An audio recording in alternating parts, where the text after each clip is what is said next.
नमस्कार, अरुणाचल समाचार में आपका स्वागत है। मैं हूं मनोज कुमार शर्मा। आइए बुलेटिन में सबसे पहले देखते हैं मुख्य समाचार।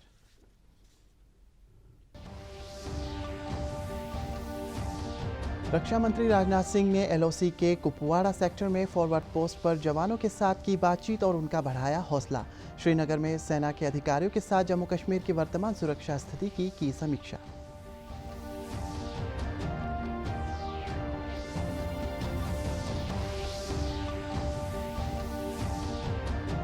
अरुणाचल प्रदेश में पिछले 24 घंटे में कोविड-19 के 66 नए मामले, जिसमें से 58 मामले राजधानी ईटानगर से। स्वास्थ्य मंत्री आलो लिबांग ने कोविड जांच में तेजी लाने और सभी जिलों के लिए पर्याप्त दवाओं और मेडिकल किट्स उपलब्ध कराने का दिया निर्देश।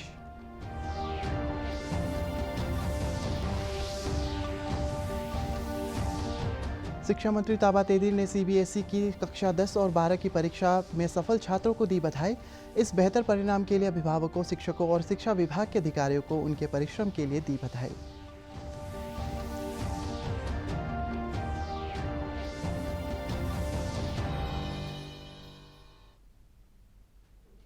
प्रधानमंत्री नरेंद्र मोदी संयुक्त राष्ट्र में बहुपक्षीय सुधार का दायरा बढ़ाने की अपील की।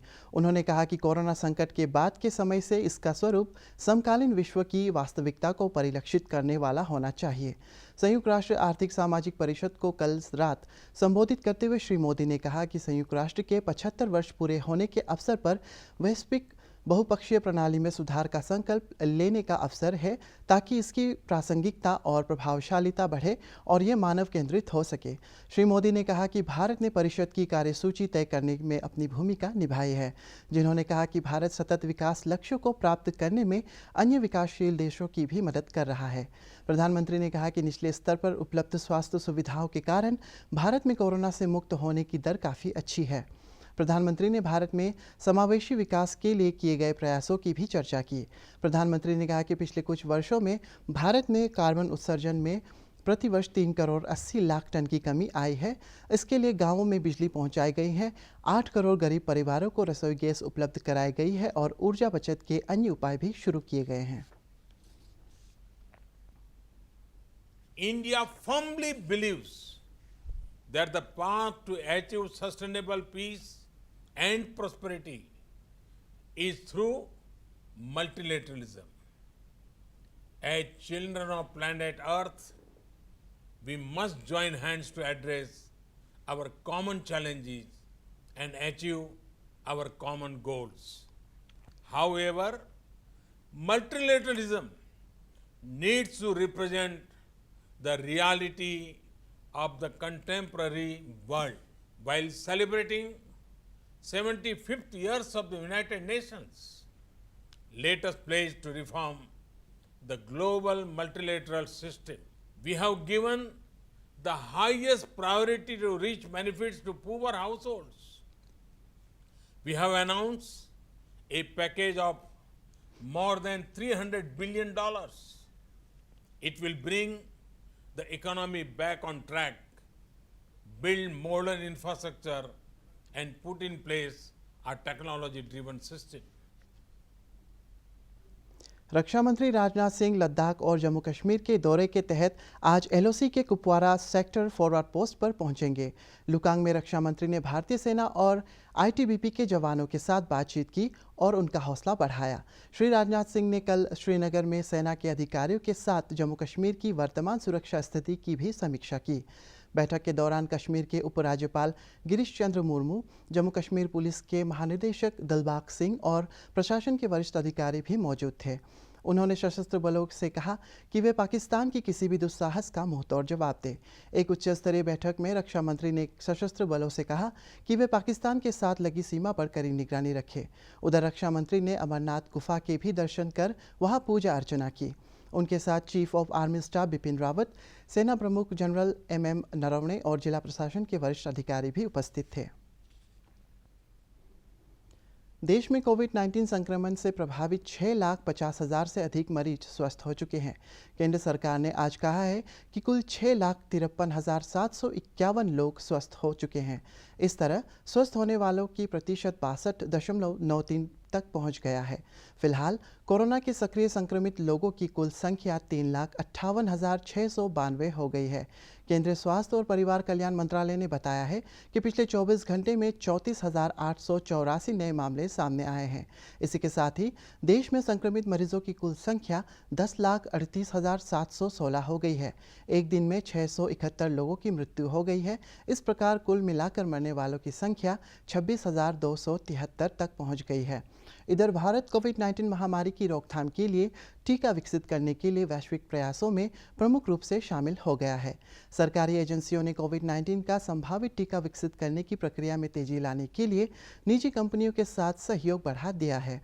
भारत बायोटेक और जायडस कैडिला ने केंद्रीय औषधि मानक नियंत्रण संगठन से मंजूरी लेने के बाद टीकों का मानव परीक्षण शुरू कर दिया है। सब्जेक्ट्स को ह्यूमन ट्रायल के लिए एनरोलमेंट किया है और शुरू में ये जांच किया गया कि उन्होंने इस वैक्सीन को बहुत अच्छे से टॉलरेट किया है और उनके अंदर कोई भी इसका एडवर्स इफेक्ट नहीं आया। अरुणाचल प्रदेश में पिछले 24 घंटे में कोविड-19 के 66 नए मामले दर्ज किए गए हैं, जिनमें से 58 मामले राजधानी ईटानगर से हैं। इसके साथ ही राज्य में कोरोना से सक्रिय मामलों की संख्या 431 हो गई है, जबकि 175 संक्रमित व्यक्ति स्वस्थ हो चुके हैं। वहीं 3 लोगों की मौत हो चुकी है। बढ़ते मामलों के मद्देनजर राज्य के स्वास्थ्य विभाग ने राजधानी क्षेत्र ईटानगर में 20 जुलाई को समाप्त हो रहे लॉकडाउन को बढ़ाने की सिफारिश की है। इधर वेस्ट सियांग जिला प्रशासन ने 20 जुलाई से जिले में एक सप्ताह के लिए पूर्ण लॉकडाउन की घोषणा की, जबकि अपर सुबनसिरी जिला प्रशासन ने ईटानगर से लौटने वाले सभी लोगों के लिए संस्थागत क्वारंटीन में रहने का अनिवार्य कर दिया है। ये निर्णय राजधानी में कोविड-19 के बढ़ते मामलों को ध्यान में रखकर किया गया है। राज्य के स्वास्थ्य मंत्री आलो लिबांग ने स्वास्थ्य विभाग से कोविड जांच में तेजी लाने और सभी जिलों के लिए पर्याप्त दवाओं और मेडिकल किट्स उपलब्ध कराने का निर्देश दिया है। उन्होंने कहा है कि जीवन रक्षक दवाओं की नई खेप पहुंच रही है। हम लोग जैसे भी अभी टेस्टिंग का स्पीड अप करना है और जितना भी टेस्टिंग मटेरियल्स किट है उसको हम लोग सरप्लस मंगाना है। सिर्फ कैपिटल में नहीं, हर डिस्ट्रिक्ट में हम लोग टेस्टिंग किट अभी जल्दी बेचना है। अभी हम लोग जितना मेडिसिन जरूरी है वो अभी आ गया है। अभी आज का खबर है जो गुवाहाटी में मेडिसिन पहुंच गया है और जो दूसरा मेडिसिन जो रेमडेसिविर है वो कोलकाता में हम लोग अभी ऑफिसर्स रिसीव किए, वो 1-2 दिन में पहुंच जाएगा। ये प्रोक्योरमेंट के लिए 20 एम्बुलेंस ऑलरेडी प्रोक्योरमेंट के लिए ऑर्डर भी दिया है। सर उसका सर व्हीकल्स ऑलरेडी बंडोडरा पोर्ट्स मोटर में आ चुका है। उसको इंजीनियरिंग चेक करके 1-2 दिन में डिलीवरी पड़ेगा और बाकी जो 20 से 16 जो एक हफ्ता के अंदर में आएगा बोल रहे हैं। और ईटानगर में अपना एमएलए कॉटेज में यहाँ 40 बेडेड जो इमरजेंसी केस के लिए हम लोग का सीट अभी प्रिपेयर करने जा रहा है और 10 बेड जो वेंटिलेटर्स के लिए यहाँ प्रिपेयर करने के लिए जा रहा है। और यहाँ कोविड केयर सेंटर के लिए यहाँ उसका आमने सामने में और एक है वहाँ ऑफिसर्स जो मेस है, तो वहाँ भी बहुत लोग एकोमोडेट कर पाएगा बोले, तो इसलिए उस ऑफिसर्स बिल्डिंग में हम लोग कोविड केयर सेंटर भी अभी बनाने जा रहे हैं।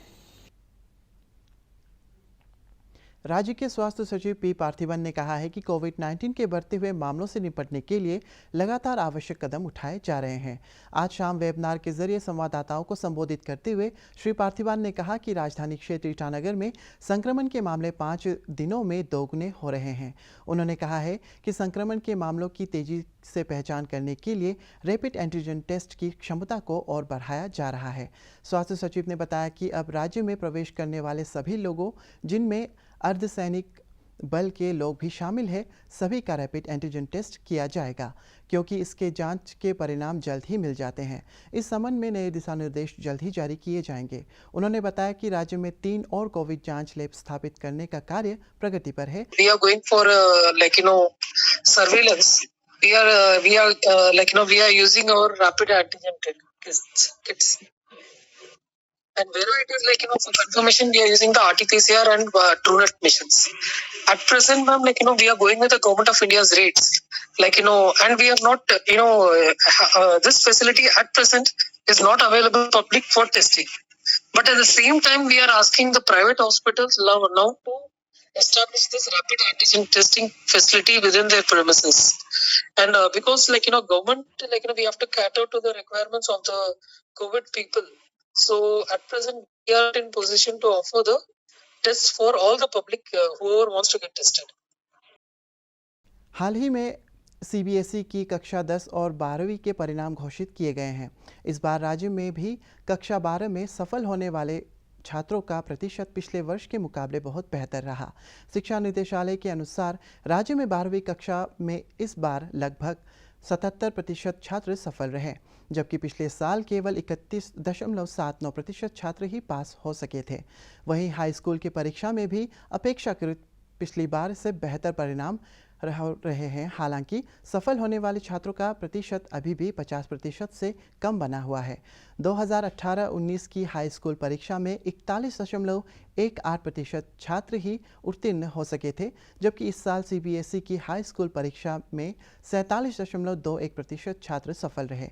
कक्षा 12 की परीक्षा में शी-योमी जिले में 100% छात्र सफल रहे, जबकि लोअर दिबांग वैली जिले में 96% छात्र उत्तीर्ण हुए। वहीं हाई स्कूल की परीक्षा में दिबांग वैली जिला पहले नंबर पर रहा, जहां लगभग 81% छात्र उत्तीर्ण हुए। राज्य के शिक्षा मंत्री ताबा तेदिर ने सफल होने वाले छात्रों सहित अभिभावकों, शिक्षकों और शिक्षा विभाग के अधिकारियों को उनके परिश्रम के लिए बधाई दी है। रिजल्ट था 41.18% था और इस साल हमारे बच्चे ने 47.22% लेके आए और उसी प्रकार हमारे क्लास 12 की रिजल्ट है जो लास्ट ईयर 41.79% था और इस साल हमारे 76.93% है। तो इस साल की जो क्लास 10 की रिजल्ट फ़िलहाल इतना ठीक नहीं है। मुझे पूरा उम्मीद है कि आने वाले सालों में इसकी रिजल्ट काफ़ी अच्छे होंगे और क्योंकि हमारी जो क्लास स्टेट की जो बोर्ड एग्ज़ाम है क्लास 5 और क्लास 8 के एग्ज़ाम हम शुरुआत कर दिए हैं। साथ ही साथ हमने pre board exam class 10 and class 12 की सख्ती से लागू कर रहे हैं। उसी नतीजा है कि इस साल हमारे बच्चे लास्ट ईयर से काफ़ी अच्छे किए हैं और आने वाले सालों में 1-2 सालों में मुझे पूरा विश्वास है कि हमारे क्लास 10 रिजल्ट भी बहुत अच्छे होंगे। और मैं इस जो साल के जो अच्छे नतीजे आए हैं, जिन्होंने भी इसमें योगदान दिया है, जैसे हमारे teachers, parents, school management committee, सभी को मेरी तरफ से बहुत बहुत शुभकामनाएं, धन्यवाद देता हूँ। भारतीय प्रौद्योगिकी संस्थान आईआईटी अपने दाखिले में इस वर्ष 12वीं परीक्षा में न्यूनतम 75% क्वालिफाइंग मार्क्स की शर्तों में ढील देगा।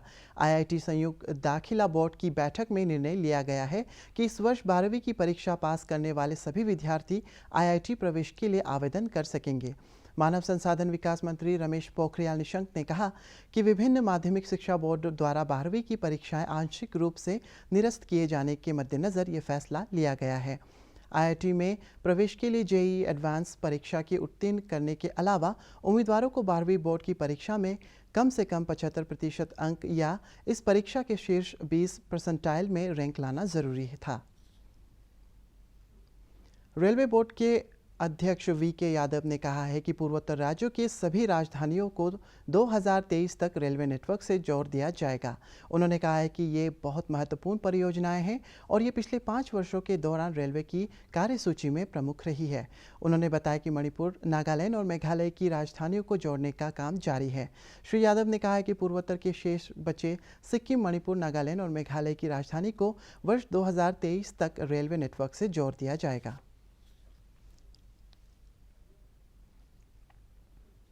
मणिपुर के एएसपी संगबोई गांगटे ने बताया है कि मोरे की आवासीय इलाकों में विस्फोट नहीं हुए, बम के 27 हिस्से और खाली 43 केस मिले हैं।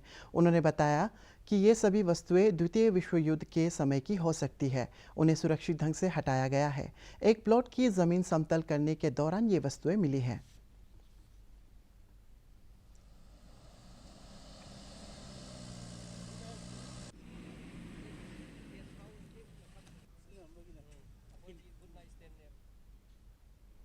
कोरोना संक्रमण से बचने के लिए हमें सरकार द्वारा जारी दिशा निर्देशों का सख्ती से पालन करना चाहिए। थोड़ी सी भी लापरवाही, सावधानी हमारे स्वास्थ्य के लिए खतरा हो सकता है। प्रस्तुत है एक संदेश। आज हम सीखेंगे कहीं बाहर से आने के बाद घर के अंदर कैसे जाएं। घर का दरवाजा ना छुएं। दरवाजा खोलने के लिए किसी को घर के अंदर से बुलाएं। बाहर से लाया सारा सामान दरवाजे के पास या किसी अलग जगह पर रख दें। अब सीधे बाथरूम जाएं। हाथ और मुंह को 20 सेकंड तक साबुन से धोएं। अगर भीड़ भरी जगह पर गए हो तो कपड़ों को डिटर्जेंट घोल में डुबोकर अच्छे से नहा लें। बाहर वाली चप्पल भी साबुन से धो लें। जी हाँ, कोरोना का खतरा टला नहीं है, इसलिए हमें बाहर से घर के अंदर आने के नए नियम सीखने होंगे। सावधानी की आदतों के साथ जीना सीखना होगा। अरुणाचल समाचार के आज के अंक में इतना ही। हम कल फिर हाजिर होंगे अरुणाचल देश और दुनिया की खबरों के साथ। आप देखते रहिए अरुण प्रभा। नमस्कार।